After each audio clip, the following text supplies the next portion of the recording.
Biografi Insinyur Soekarno. Insinyur Soekarno atau akrab dipanggil Bung Karno lahir pada 6 Juni 1901 di Surabaya, Jawa Timur dengan nama kecilnya Kusno Sudrejono dan wafat pada tanggal 21 Juni 1970 di Jakarta. Bung Karno adalah anak dari pasangan Raden Sukemi Sostrodeherjo dan Ida Ayu Nyaman Rai. Karena sakit-sakitan, Soekarno kecil dirawat kakaknya bernama Raden Pozodikromo di Tulunggung. Soekarno kembali tinggal dengan bapak dan ibunya pada 1909 di Mojokerto. Di Mojokerto itulah sang ayah ditugaskan sebagai kepala Iste English sebagai sekul dan Soekarno pun sekolah di tempat itu. Sejak tinggal kembali bersama orang tuanya, Soekarno mengganti namanya jadi Kusno menjadi Soekarno agar dirinya tidak sakit-sakitan lagi dan dapat tumbuh dengan sehat. Sejak kecil, Soekarno sudah menjadi anak yang berprestasi, bahkan mampu menguasai banyak bahasa. Itulah sebabnya kecerdasan Soekarno dikenal oleh dunia. Bicara soal biografi Insinyur Soekarno, tidak lengkap rasanya jika tidak membahas kiprahnya di dunia politik yang sangat luar biasa. Insinyur Soekarno bahkan sudah terjun ke dunia politik sejak usianya masih sangat muda. Soekarno terkenal pertama kali pada tahun 1915 saat menjadi anggota Jangjapa cabang Surabaya. Kebanyakan organisasi di Indonesia menurut Soekarno masihlah Jawa sentris yang hanya memikirkan kebudayaan saja. Hal itulah yang membuat Soekarno perlu menjawab tantangan tersebut. Karena kesedihannya tersebut, Soekarno pun memberikan pidato menggunakan bahasa ngoko, bahasa Jawa yang berkasar. Dalam rapat pleno tahunan Jangjapa di Surabaya, tak berselang lama setelah sebulan rapat tersebut, Soekarno mencetuskan gagasan untuk membuat surat kabar Jangjapa menggunakan bahasa Melayu dan menggunakan bahasa Belanda. Di masa hidupnya, Soekarno telah menikahi sejumlah perempuan, yakni Padmawati Hartini, Ratnasari Dewi, Kartini Manovo, Haryati Yurike Sanger, dan Heldi Jatar. Atas pernikahannya tersebut, Soekarno dikaruniai 11 orang anak.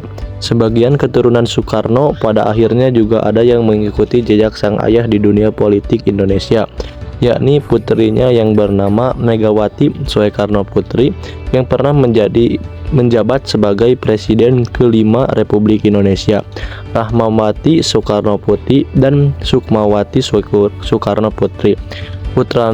Putranya yang pertama dengan Padmawati, Guntur Soekarno Putra, justru tidak terjun ke dunia politik seperti dirinya dan adik-adik perempuannya. Tanggal 29 Desember 1929, Soekarno ditangkap di Yogyakarta untuk dipindahkan ke penjara Banjai di Bandung. Kemudian pada tahun 1930 dipindahkan ke penjara Sukamiskin dan di tahun ini pula Soekarno mengeluarkan pidato Indonesia menggugat yang sangat fenomenal saat itu sampai akhirnya dibebaskan pada 31 Desember 1931.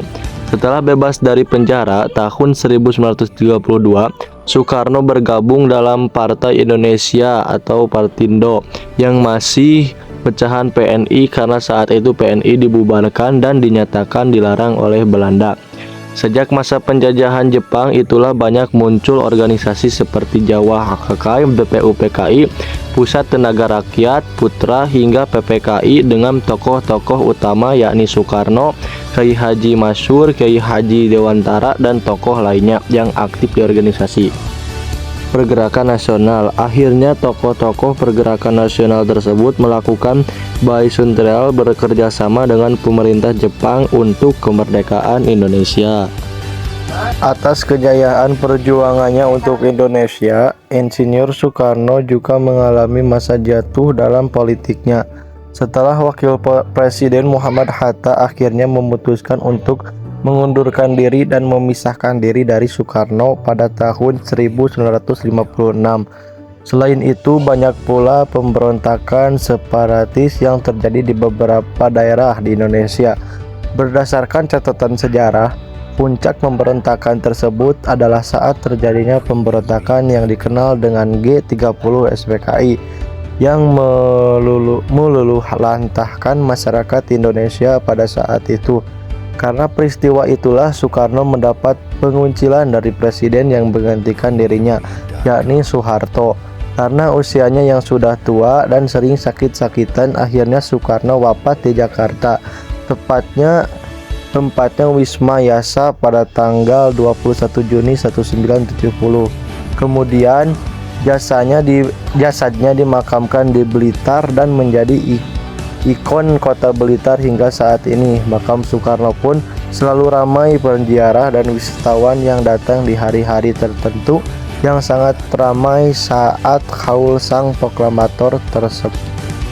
Meskipun tetap ada yang melakukan gerakan bawah tanah seperti Amir Syarfuddin dan Sultan Syahrir yang tidak sepenuhnya percaya pada Jepang dan menganggap berbahaya dan fasis.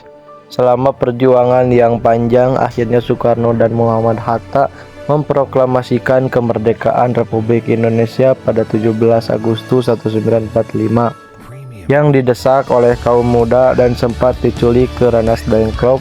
Saat itulah Soekarno diangkat menjadi presiden pertama di Indonesia dan mulai dikenal sebagai proklamator didampingi Muhammad Hatta sebagai wakilnya. Sebelumnya pada 1 Juni 1945 dalam sidang BPU PKI, Soekarno sudah mengemukakan gagasan tentang dasar negara, yakni Pancasila yang sekarang masih menjadi dasar negara kita. Setelah berhasil merumuskan Pancasila, Soekarno berupaya menyatukan Nusantara menjadi negara kesatuan Republik Indonesia. Bahkan bangsa-bangsa di Asia, Afrika, dan Amerika Latin juga sempat diusahakan Soekarno dalam Konferensi Asia Afrika tahun 1955 di Bandung hingga akhirnya berkembang menjadi gerakan non-blok. Berkat jasa Soekarno lah banyak negara kawasan Asia Afrika yang mereka meskipun ada pula yang konflik berkepanjangan karena ketidakadilan di negaranya.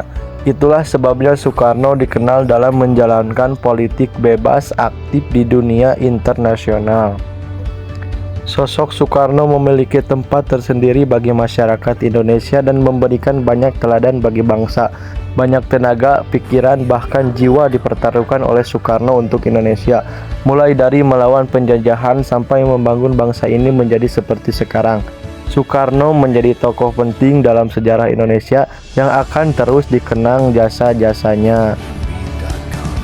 Nah, itulah biografi Insinyur Soekarno yang perlu kita ketahui sebagai generasi muda bangsa Indonesia. Cara terbaik menghargai jasa para pahlawan bangsa adalah mengenali dan mempelajari sejarah perjuangannya. Kisah perjuangan Insinyur Soekarno bagi bangsa Indonesia memberi kita pelajaran betapa berharganya bangsa ini untuk kita jaga. Grades bisa mengambil banyak nilai-nilai positif dalam biografi Insinyur Soekarno ini sebagai pribadi yang idealis, pemikir, pemberani, dan kegigihan untuk tidak mudah menyerah. Soekarno juga telah memberikan kontribusi besar pada pembangunan bangsa Indonesia hingga menjadi negara seperti sekarang.